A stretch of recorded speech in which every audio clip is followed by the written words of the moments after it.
This is Cassie, number 41, and I'm a sophomore in NCUE. And me, Prudy, Living Beyond Limits. If your life were a book and you were the author, how would you want your story to go? That's the question that changed my life forever. Growing up in the hot Las Vegas desert, all I wanted was to be free.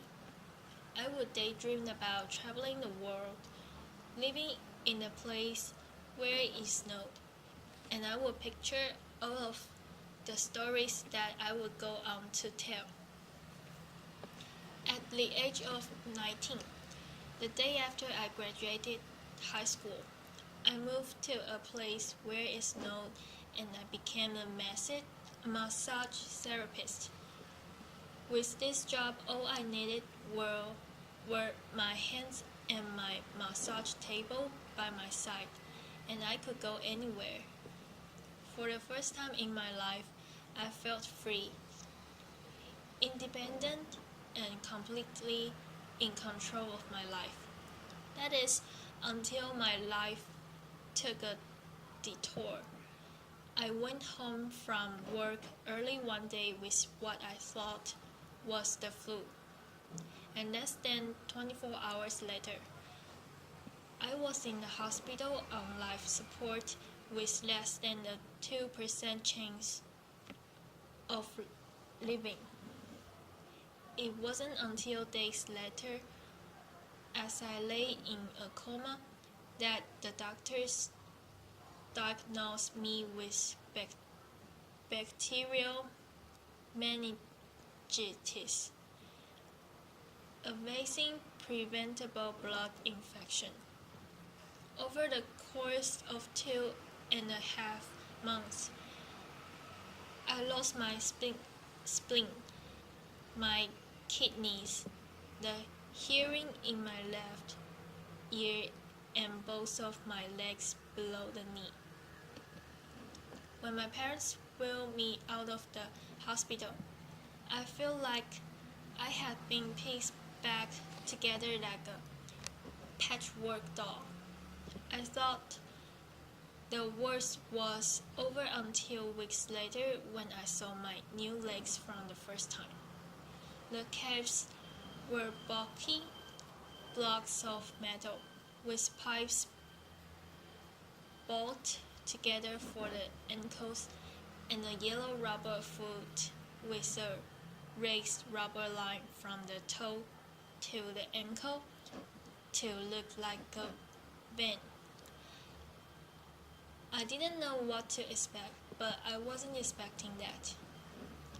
With my mom by my side and tears streaming down our faces, I strapped on these chunky legs and I stood up. They were so painful and so confining that all I could think was, how am I ever going to travel the world in these things?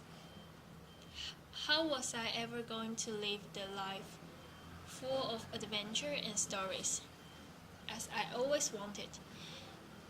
And how was I going to snowboard again? That day, I went home. I crawled into bed, and this is what my life looked like for the next few months.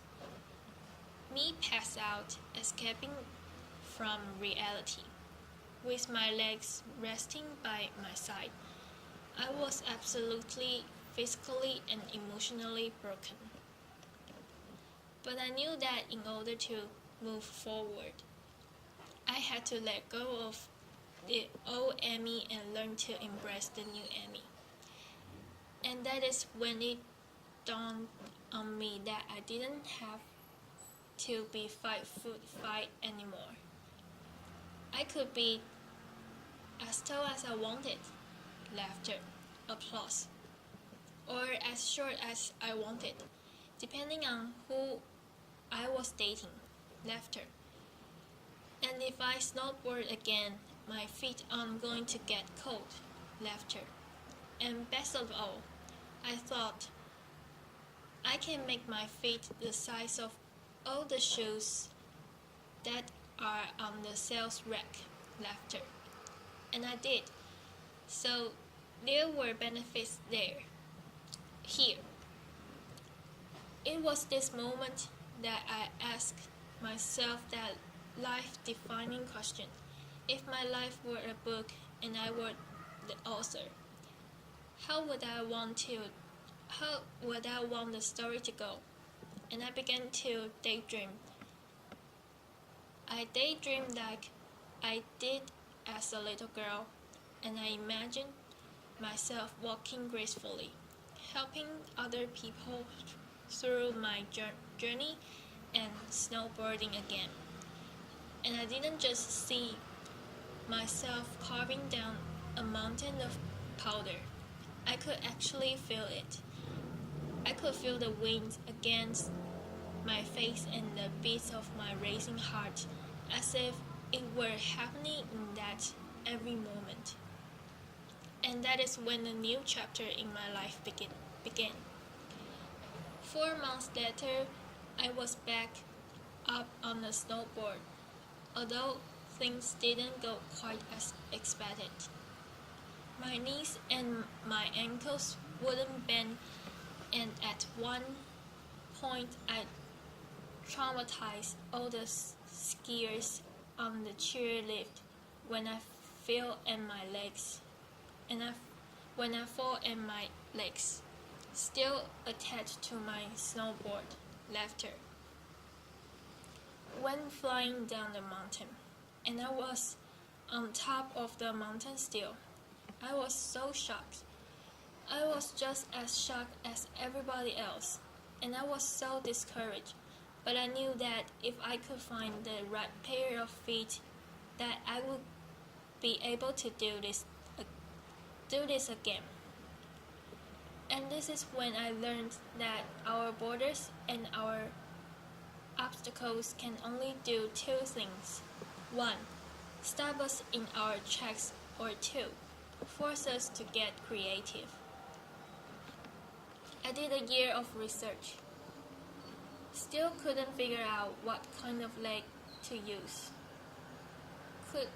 Couldn't find any resources that could help me. So I decided to make a pair myself, my leg marker, and I put random parts together. And we made a pair of feet that I could snowboard in. As you can see, rusted bolts, rubber, wood, and neon pink duct tape. And yes, I can change my toenail polish. It was these legs and the best 21st birthday gift I could ever receive. A new kidney from my dad that allowed me to follow my dreams again. I started snowboarding, and I went back to work. Then I went back to school. Then in 2005, I co-founded a non-profit organization for youth and young adults with physical disabilities, so they could get involved with action sports. From there, I had the opportunity to go to South Africa, where I helped to put shoes on thousands of children's feet so they could attend school. And just this past February, I won 2 back-to-back World Cup gold medals, applause, which made me the highest ranked adaptive female snowboarder in the world. 11 years ago, when I lost my legs, I had no idea what to expect. But if you ask me today if I would ever want to change my situation, I would have to say no, because my legs haven't disabled me. If anything, they've enabled me. They've forced me to rely on my imagination and to believe in the possibilities. And that's why I believe that our imaginations can be used as tools for breaking through borders. Because in our minds, we can do anything and we can be anything.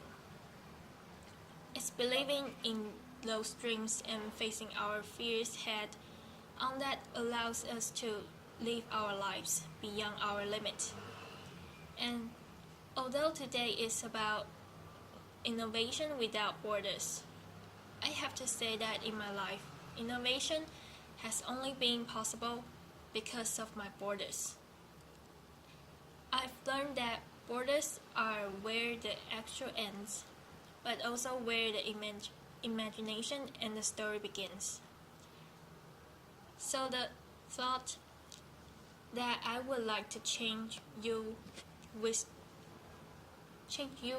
today is that maybe instead of looking at our challenges and our limitations as something negative or bad, we can begin to look at them as blessings.